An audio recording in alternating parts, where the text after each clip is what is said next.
Shalom. Shalom. Sebelum kita memulai khotbah, kalau baik kita berdoa. Tuhan, kita ingin mendengar firman-Mu, Tuhan. Tuhan yang mendengar firman-Mu, atau menjadi kehidupan yang bermanfaat. Tuhan itu dalam hidup keseharian kita. Terima kasih. Tuhan dari selalu. Amin. Kali ini kita akan belajar tentang kesabaran. Kita adalah orang-orang yang hidup di era ketidaksabaran, baik dalam hal antrian menunggu saat pilih lalu lintas sampai menunggu waktu tepat untuk menikah. Untuk itulah kita patut mengagumi kesabaran Yesus pada Yesus yang sempurna. Kita tidak saja diberitahukan tentang hal ini lewat ucapan-ucapan dalam di kitab Mazmur atau Abraham yang merupakan sosok yang pandai sabar. Tapi kita benar-benar memiliki teladan kesabaran yang nyata di dalam Allah sendiri. Ketika Yesus menunjukkan kesabaran, Dia tidak hanya menunjukkan kepada kita gambaran kesabaran Bapa surgawi, tetapi juga yang melakukan seperti manusia sempurnanya. Dia menunjukkan bahwa kesabaran itu juga nyata di dalam oleh manusia. Perjanjian Baru menulis setidaknya ada 5 tindakan kesabaran manusia yang diperintahkan Allah. 1. Sabar terhadap orang lain, bukan untuk diri sendiri saja.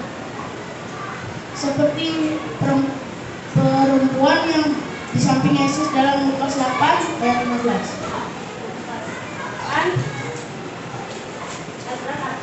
Ayat 15. Yang sudah katakan amin. Bahwa orang-orang yang mendengar firman niatnya dalam hati yang baik dan mengeluarkan buah ketekunan kesabaran tidak hanya diproduksi oleh Roh Kudus tetapi juga menghasilkan buah kebaikan kepada orang lain. Bertekun dalam kebaikan akan membuat kita mati rasa dengan rasa lelah dan perhitungan.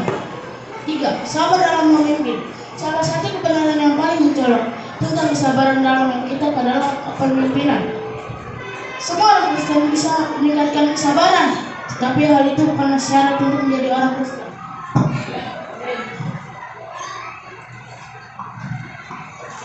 Rasul Paulus berkata, hamba Tuhan harus ramah terhadap semua orang. Dia harus dapat mengajar sabar.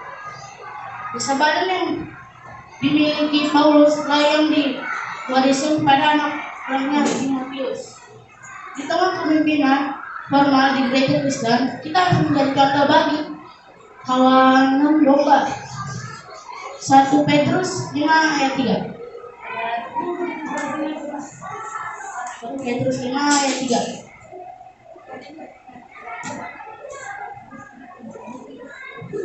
Sudah katakan amin.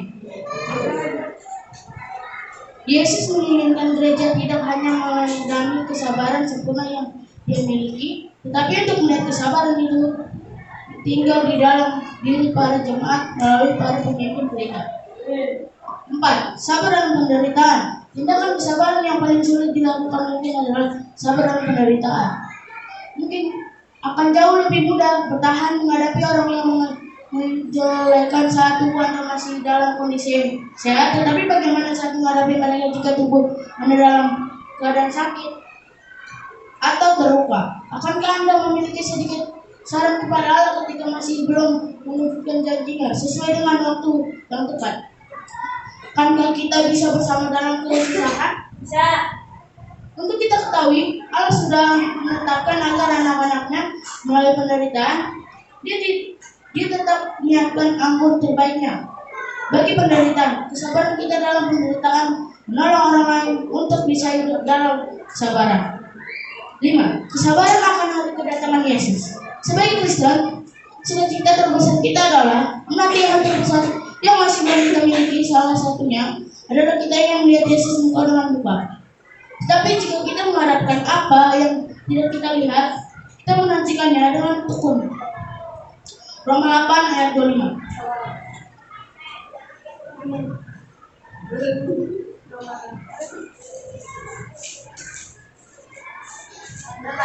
ayat 25. Bersabarlah sampai kedatangan Tuhan.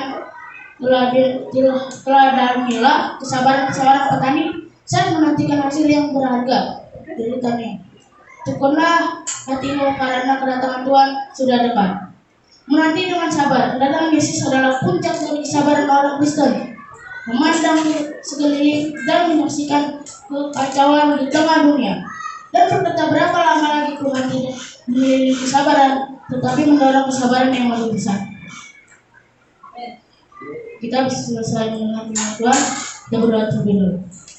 Tuhan, kita sudah mendengar firman Tuhan. Firman ini menjadi pelajaran kita menjadi manusia lebih benar Tuhan. Firman ini menjadi keturunan di dalam hati kita. Terima kasih Yesus. Haleluya. Amin.